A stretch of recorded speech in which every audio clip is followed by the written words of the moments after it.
Alex Carter was convinced that the universe had a twisted sense of humor, and that morning aboard the starship Celestara was proof. He had barely finished his third cup of synth coffee, which tasted like someone had dissolved a soldering wire in warm milk, when Lieutenant Zara appeared at the edge of the mess hall. She looked almost human, if you ignored the long, elegant ears that twitched whenever she spoke, a trait that made her expressions uncomfortably precise and impossible to ignore. The first time he saw her ears flick, he had assumed she was receiving some kind of alien transmission. Now he realized it was probably a combination of amusement and impatience aimed squarely at him. He was supposed to be on duty, minding the ship's sensor arrays, but he had taken a detour to avoid the morning briefing. That was when Zara found him. Her boots clicked on the polished metal floor like a metronome counting out a rhythm of doom. Alex tried to straighten his uniform, which wasn't helping, because the folds were misaligned, and the insignia on his chest looked more like it had been chewed by a toddler than polished by a soldier. "Lieutenant," he said, attempting a professional salute that ended with him nearly poking her in the shoulder. Zara raised an eyebrow, her long ears twitching in perfect synchrony.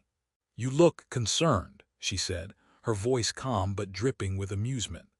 Alex opened his mouth to respond, but nothing appropriate came out. All he could think about was how absurdly human she looked, with her almond-shaped eyes and long dark hair, except for the ears, of course. The ears that now tilted forward slightly, an unmistakable warning. Before he could stumble into a coherent sentence, she leaned closer. "I've decided," she said casually, as though she were announcing a new ship protocol, "that you will be my fiancée." Alex choked on his synth coffee. It shot out of his nose and he coughed violently, waving his hands in frantic protest, which only made the hot liquid splash onto his uniform. Zara did not flinch. Instead, she reached out with a long, elegant finger and tapped his chest. There was a faint glow that traced the outline of a small insignia, bright enough for anyone in the mess hall to see. "There," she said cheerfully, "now everyone knows." Alex blinked. "Wait, what? That's not." Zara's ears twitched again, more dramatically this time, almost like a drum roll. "Yes, that, you, mine." She pronounced it slowly, savoring the word like it was dessert. Around them, the crew had stopped mid-bite and mid-sip, staring. Some were whispering, others were openly snickering. One engineer nearly dropped a tray of nutrient cubes. Alex's attempt to salvage dignity involved muttering something about regulations and protocol, which only earned him a teasing tilt of Zara's head. "You look terrible when you panic," she said, amusement curling her lips.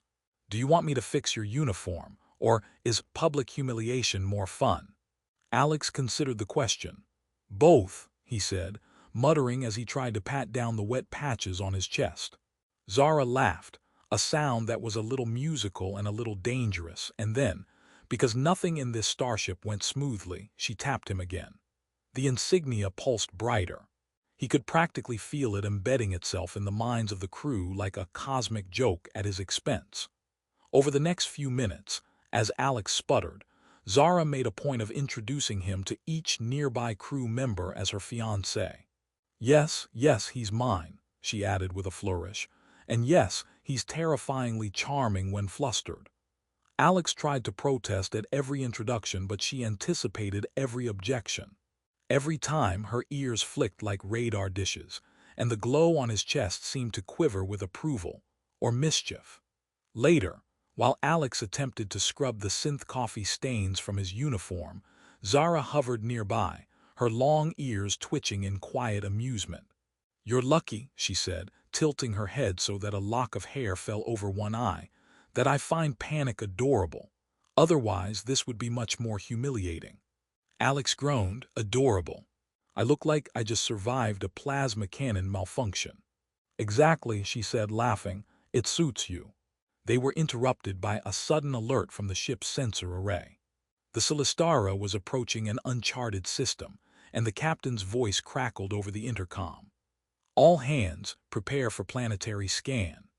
Alex sighed, knowing full well that prepare would involve him crawling under consoles, recalibrating sensors, and generally making a fool of himself in front of the rest of the crew. Zara, on the other hand, seemed thrilled. She bounded to the nearest observation deck, ears flicking like twin antennas. Alex followed reluctantly, still feeling the weight of the glowing insignia on his chest, which had now become a literal beacon of embarrassment and pride. As they arrived, he muttered, "I can't believe I'm being paraded around like this." "You love it," she said, leaning against the railing. Her ears twitched again, and Alex noticed they were almost like mood indicators, up, down, forward, backward, revealing exactly how she felt without her needing to speak. "Admit it," she continued, "you've never been this alive before." He glared, but the corners of his mouth twitched. "Alive? I think terrified might be closer." "Semantics," she said lightly, smirking. "Terrified and alive are cousins in my book."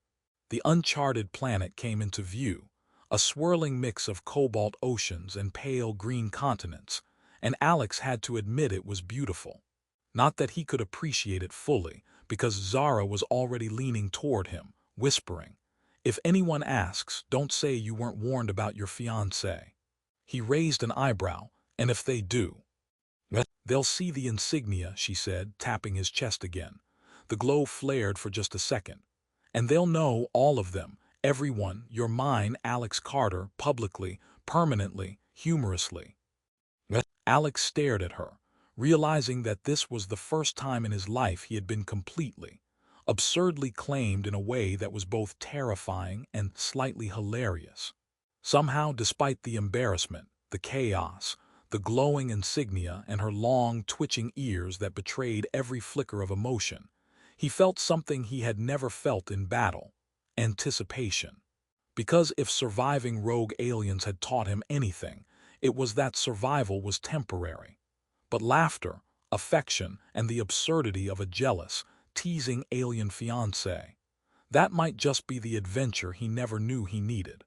Alex woke to the sensation of something warm and slightly prickly brushing against his shoulder.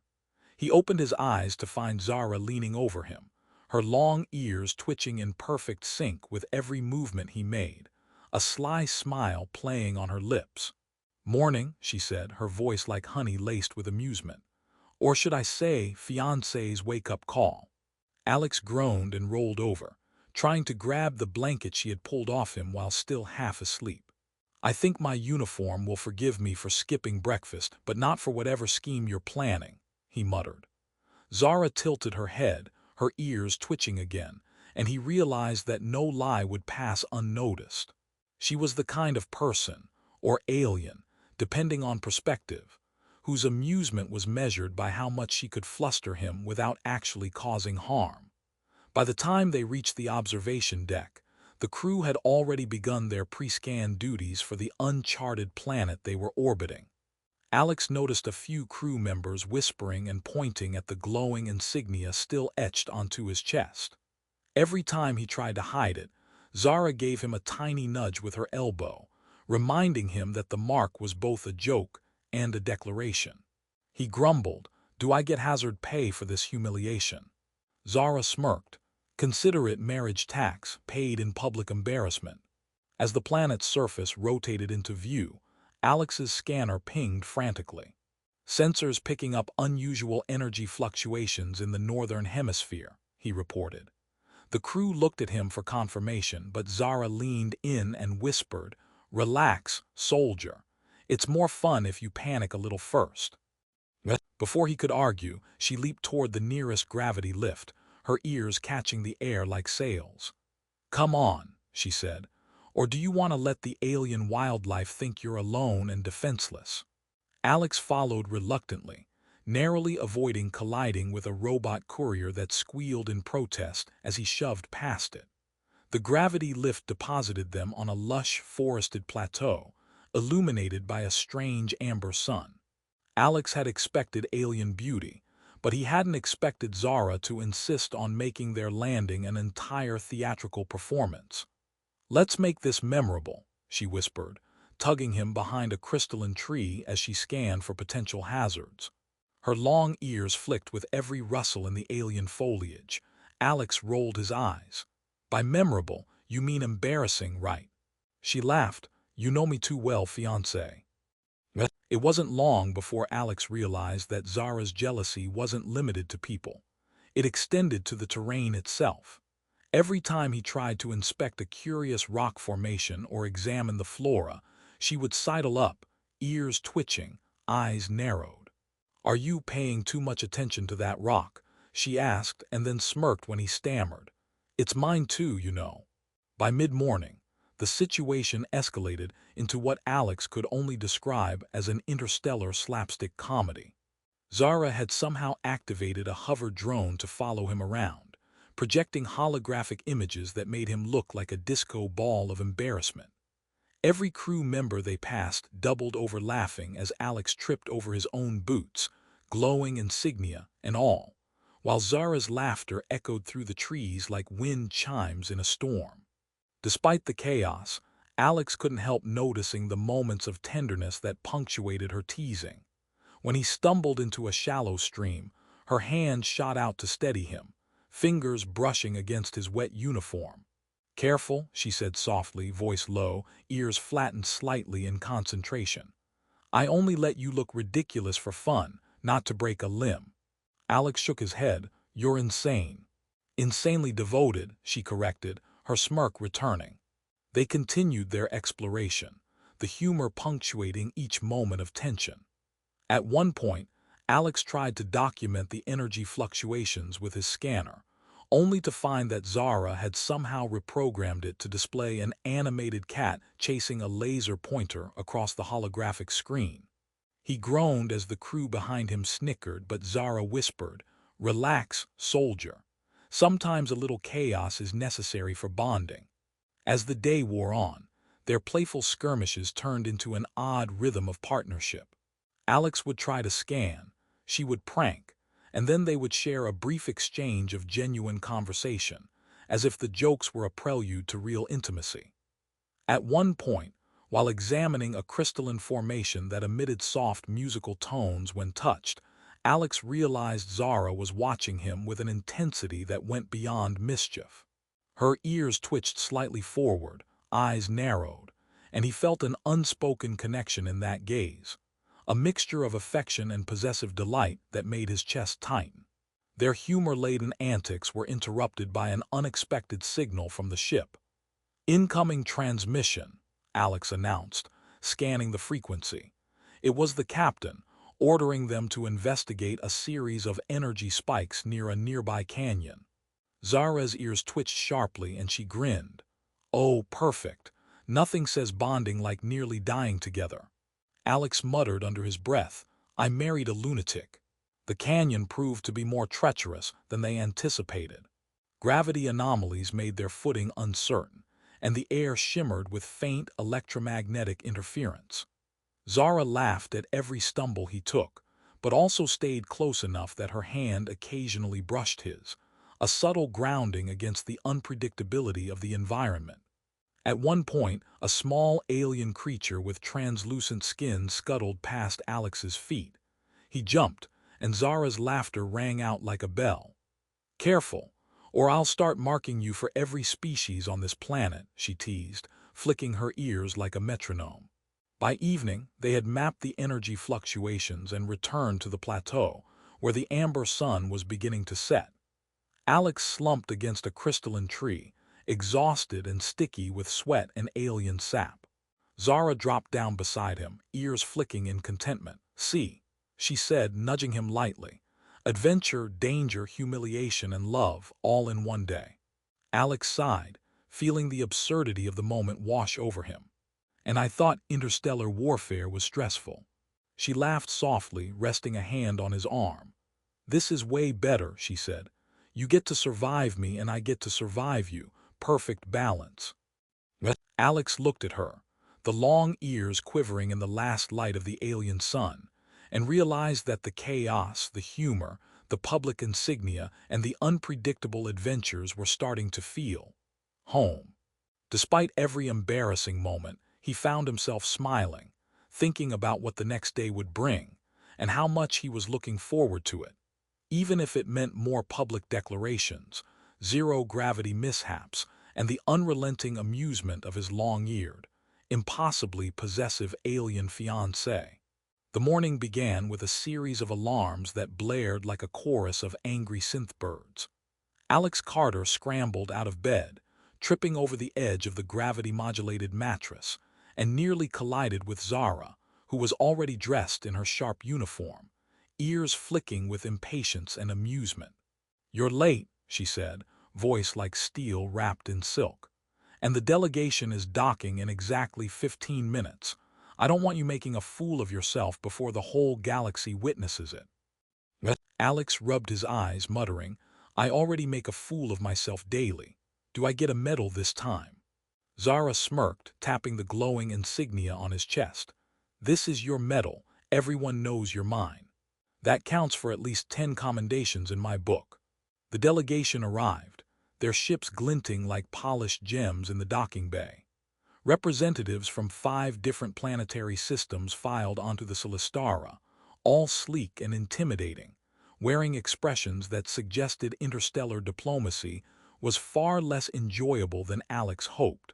Zara led the way, shoulders squared, long ears twitching in calculated displays of dominance and amusement, while Alex shuffled behind, glowing insignia shining like a neon sign reading, "Do not approach without caution.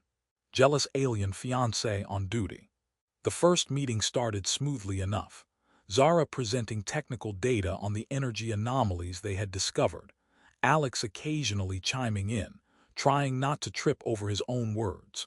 But it wasn't long before he noticed one delegate whispering and pointing at him. Before he could intervene, Zara leaned in close, ears twitching forward in playful warning. "Let them look," she said.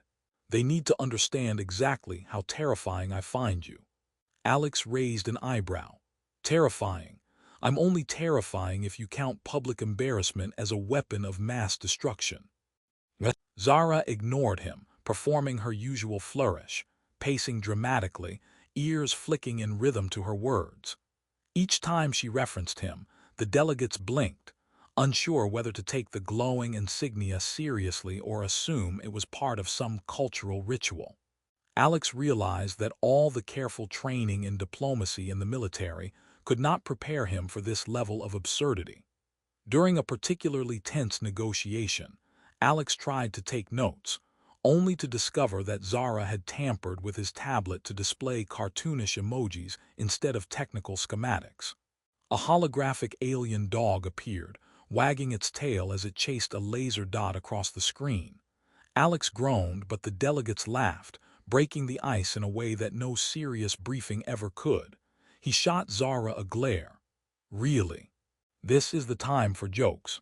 "Absolutely," she whispered, smirking.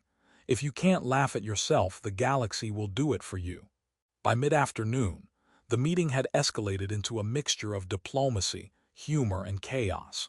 A small fire alarm went off, triggered by an overzealous service robot, and in the ensuing confusion, Alex found himself sliding across the polished floor, narrowly avoiding colliding with a diplomat from Zara Prime.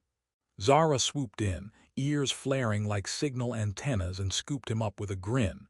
"See," she said, "nothing like a little crisis to solidify trust. Also, you look hilarious." Alex laughed despite himself. He realized that the ridiculousness of it all, the insignia, the zero-gravity mishaps, Zara's relentless teasing, was forging a bond stronger than anything he'd encountered on the battlefield. He was no longer merely a soldier. He had become a partner, someone who could navigate chaos and find the humor and love in it. After the delegates departed, leaving a trail of impressed and slightly bewildered notes, Alex and Zara found a quiet corridor aboard the Celestara. The lights glimmered softly, reflecting off the polished walls, and the ship hummed with life. Alex exhaled, feeling the weight of the day settle into a comfortable exhaustion. "You handled that remarkably," Zara said, leaning against the railing. Her ears twitched slightly forward, a subtle sign of approval. "I might even say you're officially my human, publicly and professionally." Alex chuckled, the glow of the insignia on his chest no longer a symbol of humiliation, but a badge of honor. I guess surviving alien politics is easier when you're part of a team that also likes practical jokes, he said. Zara laughed, her hand brushing against his arm. Teamwork, humor, and a little possessive marking. That's all it takes. As the ship sailed through the void toward